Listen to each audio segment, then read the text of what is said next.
അയോധ്യ ക്ഷേത്രത്തിലെ സംഭാവന കൊള്ളയ്ക്കെതിരെ 500 സന്യാസിമാരും മതനേതാക്കളും പ്രധാനമന്ത്രിയുടെ വസതിയിലേക്ക് നീങ്ങുന്നു.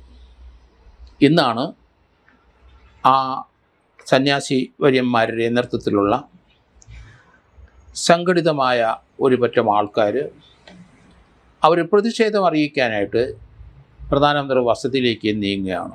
മണ്ഡി ഹൗസിലെ നേപ്പാൾ എംബസിയുടെ അവിടെ നിന്നാണ് 500 സന്യാസിമാരും മതനേതാക്കളും അവരെ സ്നേഹിക്കുന്ന കുറേ ആൾക്കാരുമായി പ്രധാനമന്ത്രി വസതിയിലേക്ക് നീങ്ങുന്നത്.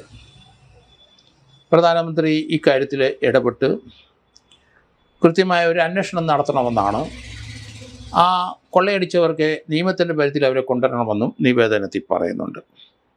കമ്പ്യൂട്ടർ ബാവ എന്നറിയപ്പെടുന്ന സന്യാസി, അതോടൊപ്പം തന്നെ പ്രകാശാനന്ദഗിരി മഹാരാജ്, ഇവർ രണ്ടുപേരുടെ നേതൃത്വത്തിലാണ് 500ഓളം സന്യാസി വര്യന്മാർ പ്രധാനമന്ത്രി വസതിയിലേക്ക് നീങ്ങുന്നത്.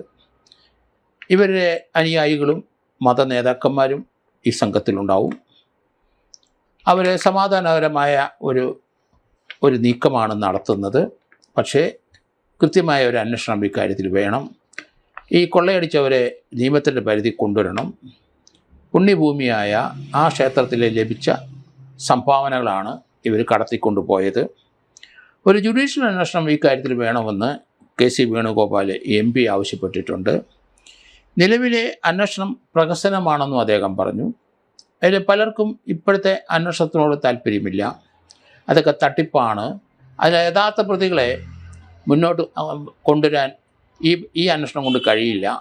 അവിടുത്തെ ചില ജീവനക്കാരെ മാത്രമാണ് ഈ അന്വേഷണത്തിൽ പ്രതിയാക്കിയിട്ടുള്ളത്. അവരുടെ 8-10 പേരുടെ വസതികളിൽ നിന്നും മോഷ്ടിച്ചെടുത്ത പണവും സ്വർണ്ണാഭരണങ്ങളും മറ്റും കുറേ കണ്ടെടുത്തിട്ടുണ്ട്. എന്തായാലും ഈ കേസിനകത്ത് അവിടുത്തെ കമ്മിറ്റിക്കാരറിയാതെ, അതിൻ്റെ ചുക്കാൻ പിടിക്കുന്നവരറിയാതെ ഇതൊന്നും കടത്തിക്കൊണ്ടു പോകാൻ കഴിയില്ല എന്നത് പുറത്ത് വന്നിട്ടുള്ള സത്യങ്ങളാണ്. എങ്കിലും സുപ്രീം കോടതി ഇതേ വിഷയം തന്നെ ഇന്ന് പരിഗണിക്കുകയാണ്. അത് എന്ന് മാറ്റിവെക്കൂലെന്നറിയില്ല. ഇന്ന് സുപ്രീം കോടതിയിലും ഈ ഒരു വിഷയത്തെപ്പറ്റി ഒരു തീരുമാനം, ഒരു CBI എൻക്വയറി ഈ കേസിൽ വേണം എന്നുള്ള കാര്യത്തിനാണ് സുപ്രീം കോടതിയിലും കേസ് ഫയൽ ചെയ്തിരിക്കുന്നത്.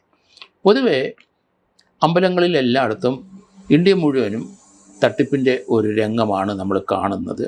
എവിടെ ഏത് അമ്പലത്തിലായാലും ശരി, എത്രമാത്രം സ്വത്തുക്കൾ ആ അമ്പലത്തിന് വരുമാനം ഉണ്ടെങ്കിലും അത് സുരക്ഷിതമായിട്ട് അവിടെ എത്തുന്നില്ല. പകരം അവിടുത്തെ അന്തേവാസികളും അതുമായിട്ട് ബന്ധപ്പെട്ടവരൊക്കെ അടിച്ചു മാറ്റിക്കൊണ്ടിരിക്കുന്ന കാര്യമാണ് നമ്മൾ കണ്ടുകൊണ്ടിരിക്കുന്നത്. ഇന്ത്യ മുഴുവൻ എല്ലാ പ്രശസ്തമായ ക്ഷേത്രങ്ങളിൽ ഇത് തന്നെയാണ് അവസ്ഥ. പക്ഷേ ഇവിടെ അയോധ്യ ക്ഷേത്രം എന്ന ആ പുണ്യഭൂമിയിലെ രാമൻ്റെ ജന്മസ്ഥലത്ത് ഇതുപോലൊരു തട്ടിപ്പുണ്ടാകുമെന്ന് നമ്മളാരും പ്രതീക്ഷിച്ചില്ല.